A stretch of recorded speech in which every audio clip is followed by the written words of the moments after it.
Hello, sir. How are you? Today we're going to be talking about the TOEFL. You may open the envelopes containing your papers.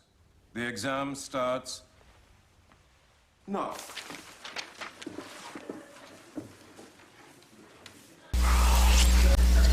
Let's get started. It looks something like this. You should already have a copy. We're going to go to page 143. Let's start with the instructions here.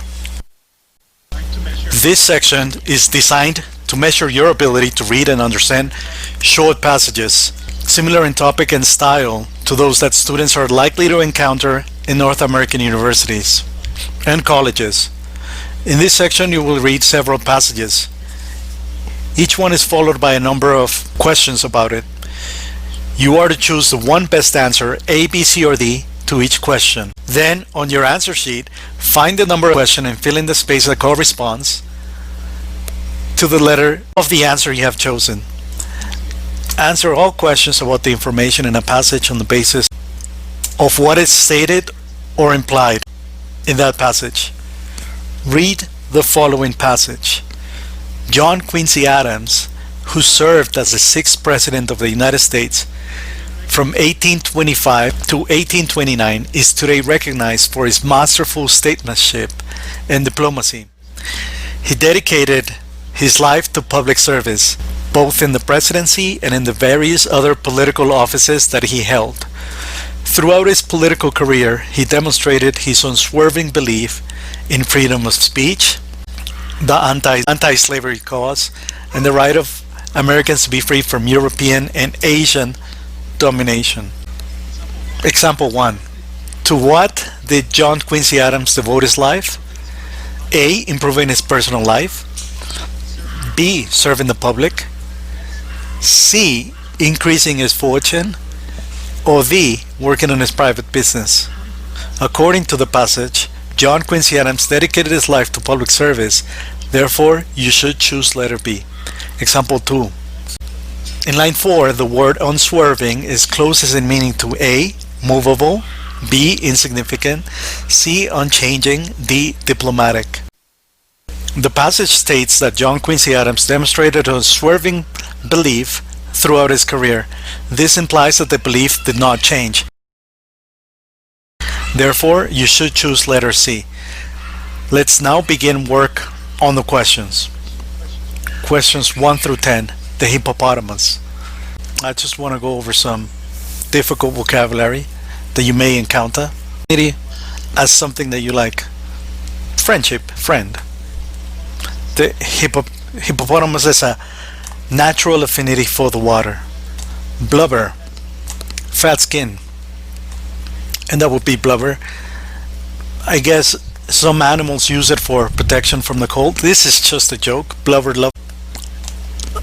A lot of animals that have to face really cold water in the North or South Pole, they have blubber. The hippopotamus does not float. Instead, it walks at the bottom. The bottom. Just to explain the bottom. You can see the below there, the bottom. Greece is a country. Greek is the nationality. Greek and Greece. I am Greek, I live in Greece, for example. These are just some ruins in Greece. Hairless. The hippopotamus does not have any hair, it's completely hairless. Hairless. Hippo is a shorter term to handle. It's easier to handle. The full name is hippopotamus. Layers. You have several layers of skin. These are the different layers in the crust of the earth. The whale can breathe through a blowhole because it is a mammal. They both have blowholes and they could also have blubber, different layers of skin. The hippopotamus is the third largest land animal, smaller only than the elephant and the rhinoceros. Its name comes from two Greek words which mean river horse. The long name of its animal is often shortened to the easier to handle term hippo. The hippo has a natural affinity for the water. It does not float on top of the water. Instead, it can easily walk along the bottom of a body of water. The hippo commonly remains underwater for 3 to 5 minutes and has been known to stay under for up to half an hour before coming up for air. In spite of its name, the hippo has relatively little in common with the horse, and instead has a number of interesting similarities in common with the whale. When a hippo comes up after a stay at the bottom of a lake or river, it releases air through a blowhole, just like a whale. In addition, the hippo resembles the whale in that they both have thick layers of blubber for protection, and they are almost completely hairless. The topic of this passage is A, the largest land animals, B, the derivations of animal names, C, the characteristics of the hippo, or D, the relation between the hippo and the whale. The strategy that we're going to use here is, first, we're going to find two answers that are just completely ridiculous. Let's get rid of those, and we're going to compare between two of them that do make sense. We're not really talking about the derivations of animal names, and we're not focusing on the relation between the hippo and the whale. So let's compare A and C. We already eliminated B and D, which is ridiculous. They do mention, large animals, but the correct answer is the characteristics of the hippo. See, it can be inferred from the passage that the rhinoceros is smaller than the hippo, equal in size to the elephant, a hybrid of the hippo and the elephant, or one of the two largest types of land mammals. It's definitely not equal in size to the elephant, not a hybrid. Those are the two ridiculous answers. And the right answer would be, it's one of the two largest types of land animals. The possessive it's in line 2 refers to hippopotamus, elephant, rhinoceros, or horse. Correct answer, A, hippopotamus. It can be inferred from the passage that the hippopotamus is commonly called a hippo because the word hippo is simpler to pronounce, scientifically more accurate. It is not the original name. It is not scientifically more accurate. It is not easier for the animal to recognize. Letter A, simpler to pronounce. The word float in line 4 is closest in meaning to. According to the passage, what is the maximum time that hippos have been known to stay underwater? If you do read carefully, the answer is 30 minutes. It can be a bit confusing, but it says right here, has been known to stay under for up to half an hour. That is the equivalent of 30 minutes. The expression has relatively little in common in line 7 could best be replaced by shares few similarities. That doesn't make any sense. We'll go for letter D, shares few similarities. The passage states that one way in which a hippo is similar to a whale is that B, they both have blowholes. The whale does not live on rivers like letter A. They both live in bottom of river, and none of them breathe underwater, letter D. So correct answer, B. Fish are the only animal that can breathe underwater, but they have gills. The word blubber in line 10 is closest in meaning to. This is confusing because the meaning of blubber is fat, and it is also skin. Skin is an organ. It's one of your organs. The whale and the hippo, they have a different organ. So we're gonna call this blubber with fat. The blubber protects it from the cold. So let's go for fat, letter A. Here's line 10. In addition, the hippo resembles a whale in that they both have thick layers of fat for protection. Even though it could be thick layers of skin, but like I said, the skin is an organ more commonly referred to in humans. And finally, number 10, the passage states that the hippo does not like the water. The hippo does like the water. B, does not resemble the whale. It does resemble the whale. The hippo does not have a coating. It does have a protective coating. The passage states that the hippo does not have much hair. That is the correct. Remember that Egyptian cat that we saw? The passage that states that the whale does not have any hair, or in other words, it is completely hairless. Okay. John James Audubon. We'll read the passage first, and then we'll talk about the vocabulary. John James Audubon, 19th century artist and naturalist, is known as one of the foremost authorities on North American birds. Born in Lake Cay, Haiti, in 1785, Audubon was raised in France and studied art under French artist Jacques-Louis David. After settling on his father's Pennsylvania estate at the age of 18, he first began to study and paint birds. In his young adulthood, Audubon undertook numerous enterprises, generally without a tremendous amount of success. At various times during his life, he was involved in a mercantile business, a lumber and grist mill, a taxidermy business, and a school. His general mode of operating a business was to leave it either unattended or in the hands of a partner and take off on excursions through the wilds to paint the natural life that he saw. His business career came to an end in 1819 when he was jailed for debt and forced to file for bankruptcy. It was at that time that Audubon began seriously to pursue the dream of publishing a collection of his paintings of birds. For the next 6 years he painted birds in their natural habitats, while his wife worked as a teacher to support the family. His Birds of America, which included engravings of 435 of his colorful and lifelike watercolors, was published in pots during the period from 1826 to 1838 in England. After the success of the English editions, American editions of his work were published in 1839, and his fame and fortune were ensured. Okay, so we just went over John James Audubon. Let's go ahead and talk about the vocabulary. He wasn't really good at his mercantile business because he left it unattended. This is the opposite. This is attended. Foremost, think of the word before.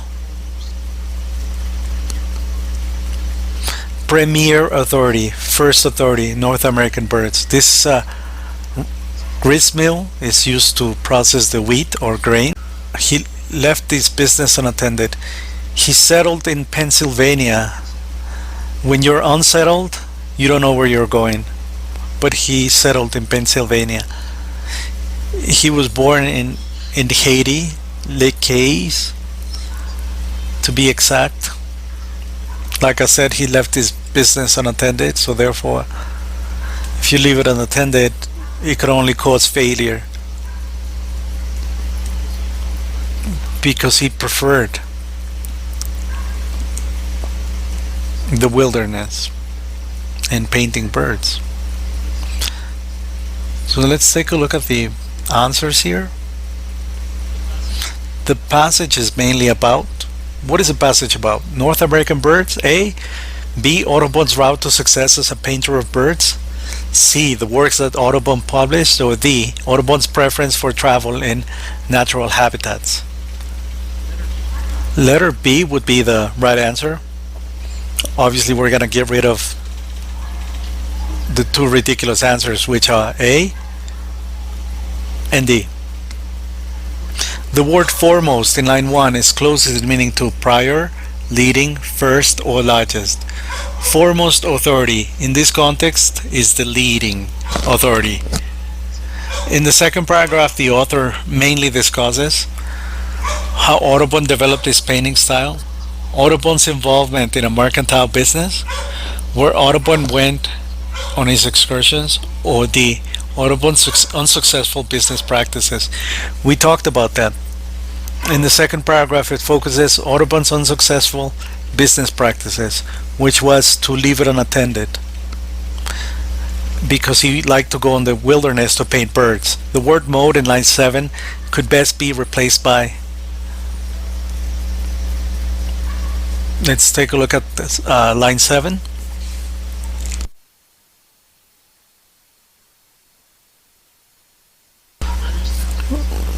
Various times he was involved in a mercantile business.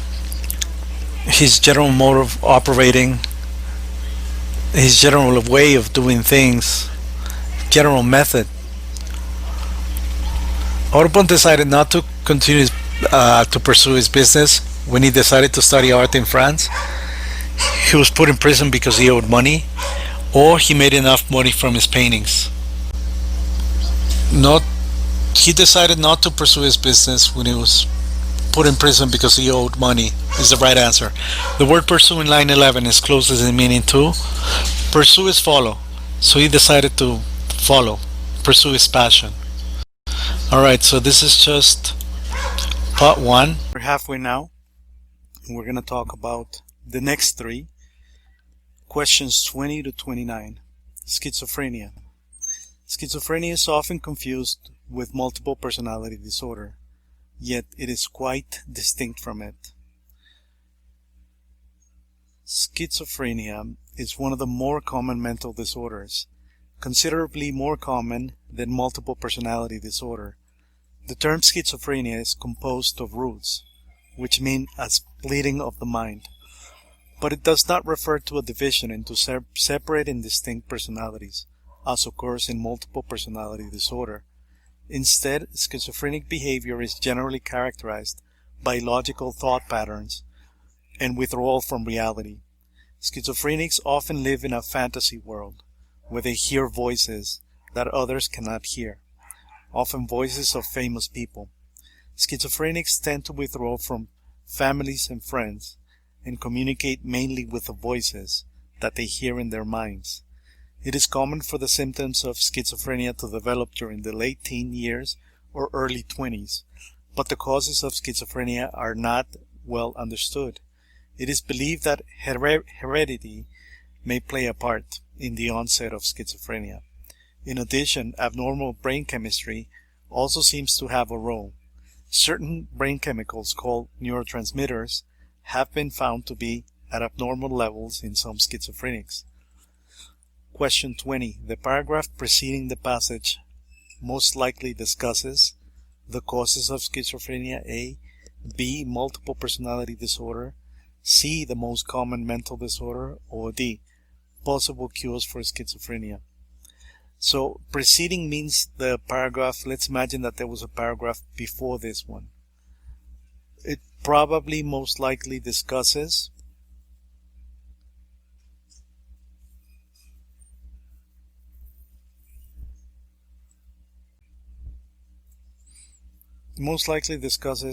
multiple personality disorder, because I don't think they're going to talk about possible cures, and most likely they're not going to talk about the causes, because they would have already because here they say that they don't know what the causes are, so it's definitely not the causes. If they don't know in this paragraph, the paragraph preceding, there's no way that they would have known there. So it's not the causes. It's not the most common mental disorder, because they explain what those are right here. And it's definitely, I don't think it's a cure, so definitely B, multiple personality disorder. Which of the following is true about schizophrenia and multiple personality disorder? A, they are relatively similar. B, one is a psychological disorder while the other is not. C, many people mistake one for the other. Or D, multiple personality disorder occurs more often than schizophrenia.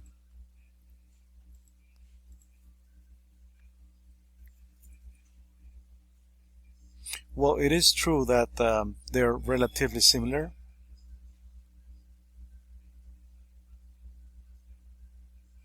Also, another thing that is true is that many people mistake one for the other. but I think the passage focuses on the fact that many people mistake one for the other.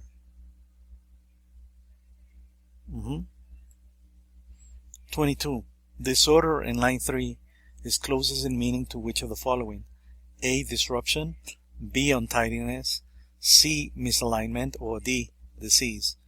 Actually, the correct answer here is, in medical terms, a disorder is a disease. 23. It can be inferred from the passage that a schism is a division into two factions. A schism B is a mental disease, a schism C is a personality trait, or a schism D is a part of the brain. Schism, because of where the word comes from, is a division into factions. Okay, and disorder, disease. Let's take a look at that again. So here, schizophrenia is often confused with multiple personality disease. And the term schism, schizophrenia, is composed of root words. So the root is the first part of the word. Schism is a splitting of the mind, a splitting in different division into factions. Okay. 24. What is not true about schizophrenia according to the passage? A. It is characterized by separate and distinct personalities. B. It often causes withdrawal from reality. C. Its symptoms include illogical thought patterns. D. Its victims tend to hear voices in their minds. What is not true about schizophrenia?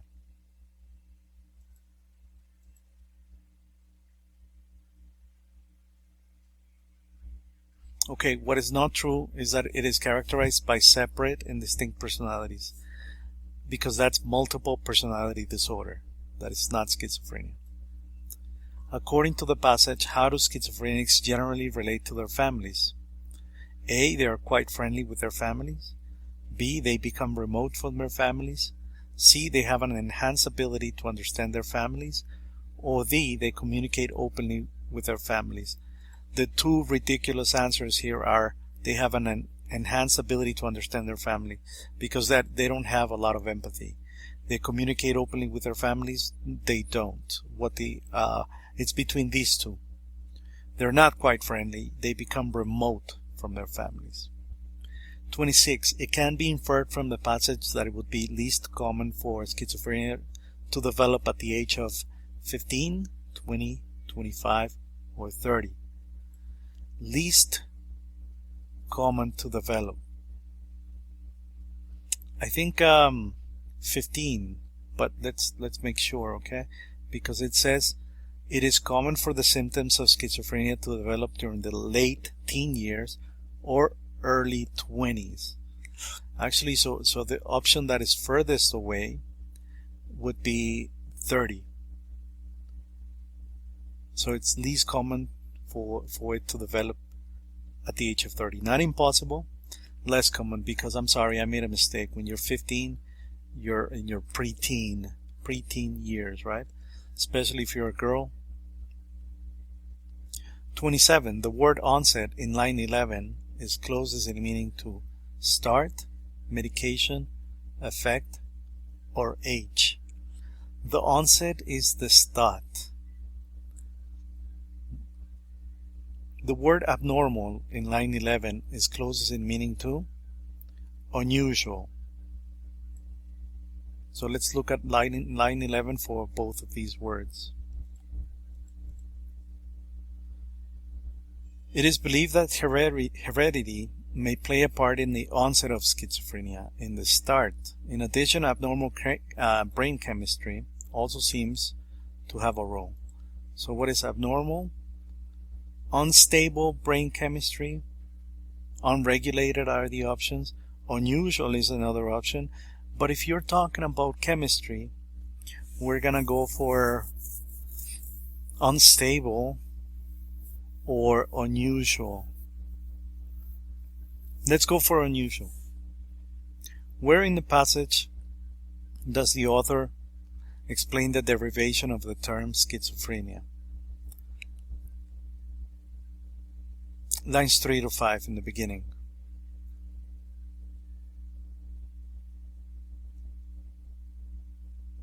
Yes, so this is 3 to 5, right?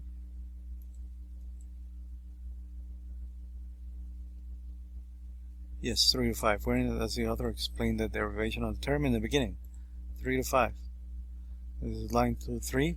The term schizophrenia is composed of roots which mean a splitting of the mind. The root word is where the word comes from. Okay, and finally, let's get to the next one. People are often surprised to learn just how long some varieties of trees can live. If asked to estimate the age of the oldest living trees on Earth, they often come up with guesses in the neighborhood of 2 or perhaps 300 years. The real answer is considerably larger than that, more than 5,000 years.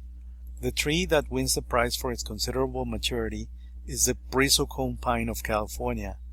This venerable pine predates wonders of the ancient world, such as the pyramids of Egypt, the hanging gardens of Babylon, the Colossus of Rhodes.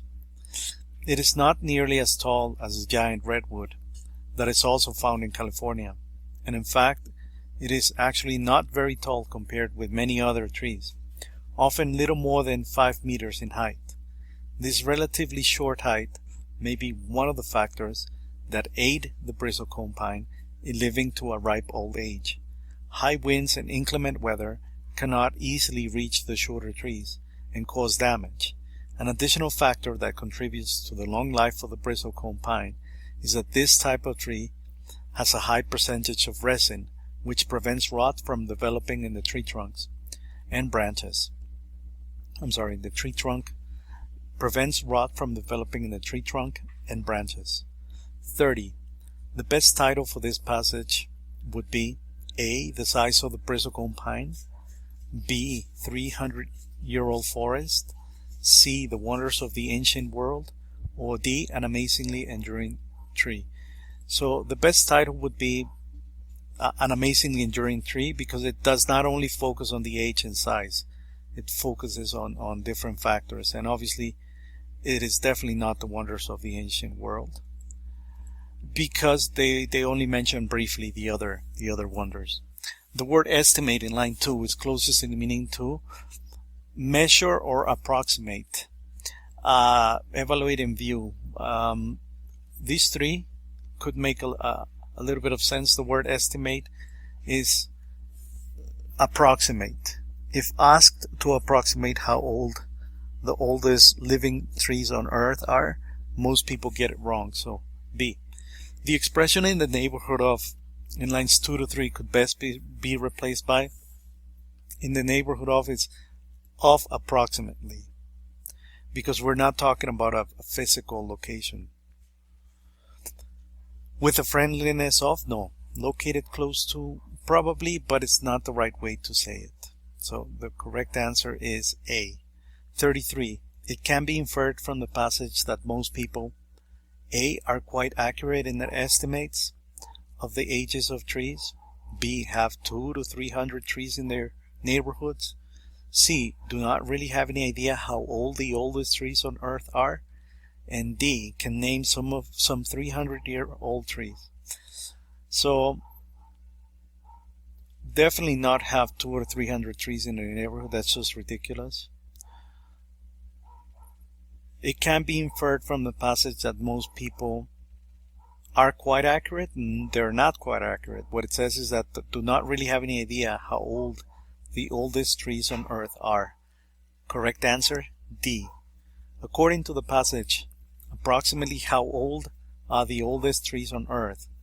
200 years old, 300 years old, 500 years old, or 5,000 years old? So according to the passage, it's the correct answer is 1,000, so 5,000 years old. Incredibly, but it's according to the passage. The word venerable in line 6 is closest in meaning to which of the following? Ancient, incredible, towering, or unrecognizable. So the word venerable in line 6 is closest in meaning to ancient. The author mentions the Egyptian pyramids as an example of something that is far away, believed to be strong, extremely tall, or known to be old. Correct answer D, known to be old. Which of the following is true about the bristlecone pine? It is as tall as the Great Pyramids. It is never more than 5 meters in height. It is short in comparison to many other trees. It can be 200 to 300 feet tall. Which of the following is true?